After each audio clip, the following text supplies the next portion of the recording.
essentially I would have been court-martialed, I guess. So I was like, oh, geez, I didn't realize this was going to come to this. Wow, and honestly, my reaction to that, and at that point I had been promoted 2 years ahead of my peers to major, and 2 years ahead of my peers to lieutenant colonel. I hadn't been on lieutenant colonel yet, so I was on paper, in the top, 1 to 2%, kind of on track to senior leadership. But again, my oath of office is only the Constitution, and as an officer and a leader, you're supposed to stand up for what's right. I never thought it was going to come to that.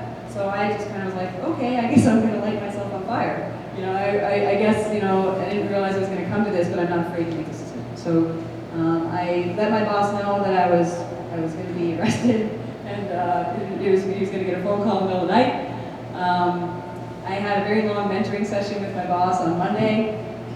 He understood the whole situation and my conviction on this, and he conveyed to me, Martha, I understand your conviction, and if you just want to stand by your conviction, then do what you need to do, and you're probably going to be court-martialed, you're probably going to be kicked out of the military, and you're probably never going to get this policy changed.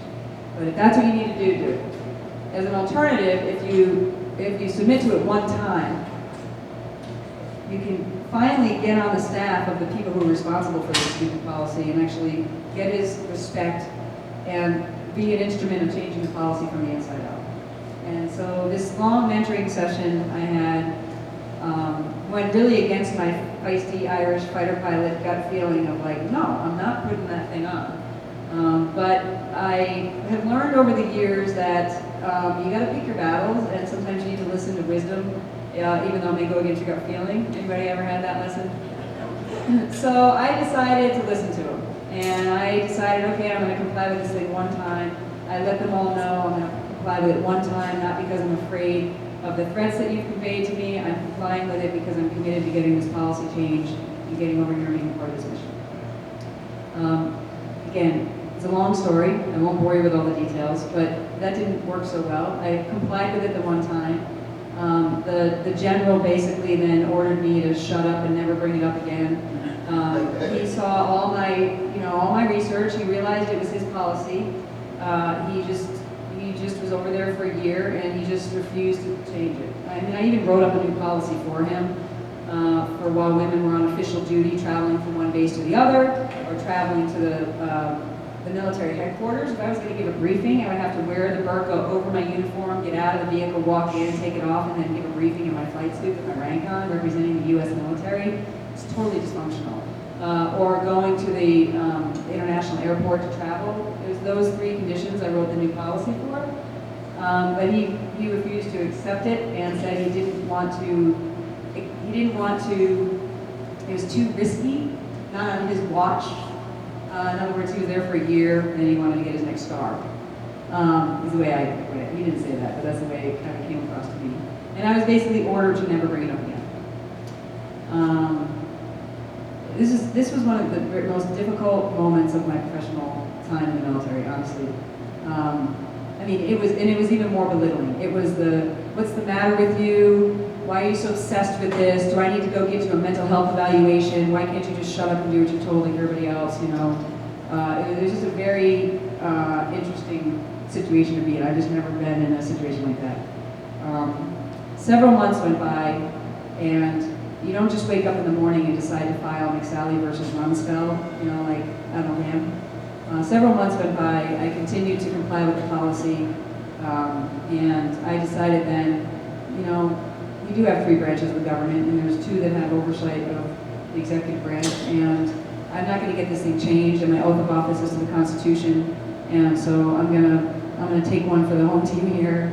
And I kept the chain of command informed. I let them know I'm about to file litigation. Please let everybody know of the chain of command. These are not easy decisions at all. But I had a conviction that was my responsibility to do the right thing. And so regardless of the personal cost, and so that's what I chose to do. I filed litigation right before I left there. I was actually in Saudi Arabia on 9/11. I was actually part of the initial team that planned and oversaw the air war in Afghanistan in those early days.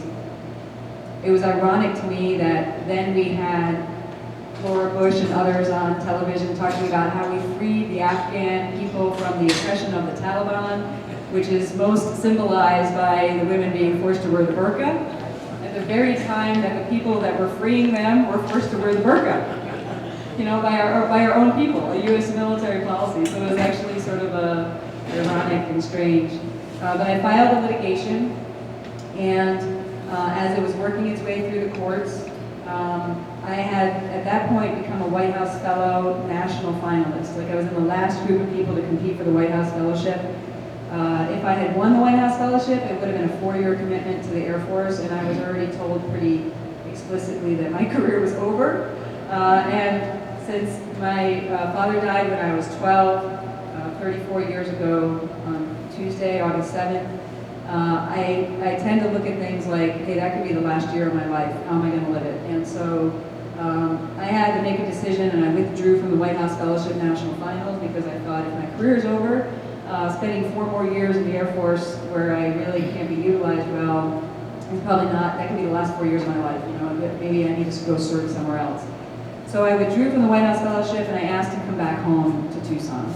I requested an assignment to 12th Air Force Headquarters because I had a 1.5 years left of my commitment, and I just wanted to, you know, serve out my time in my community with my friends and my neighbors, attend my church, and just transition into civilian life from home.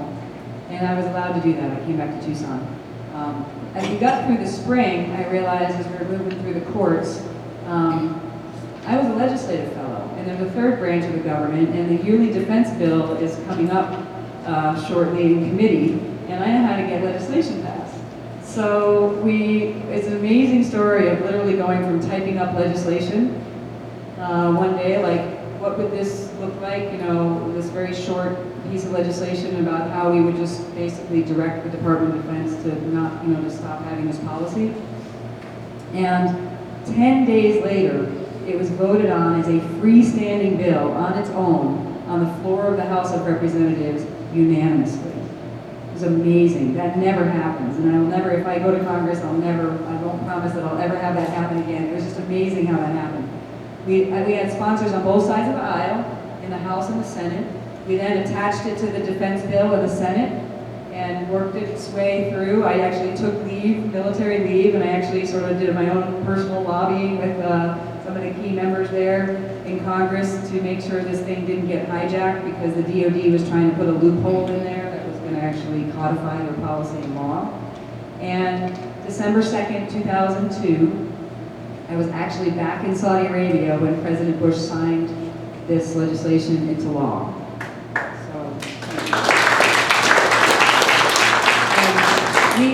We actually wrote in the policy that every woman upon arrival in Saudi Arabia needs to be given a copy of the legislation within 48 hours, because you know how you guys know who served, right? There's a lot of folklore out there. So you actually want to see in writing, you know, what the law says. So I deployed back to Saudi Arabia a 3rd time for Operation Iraqi Freedom in the spring of 2003.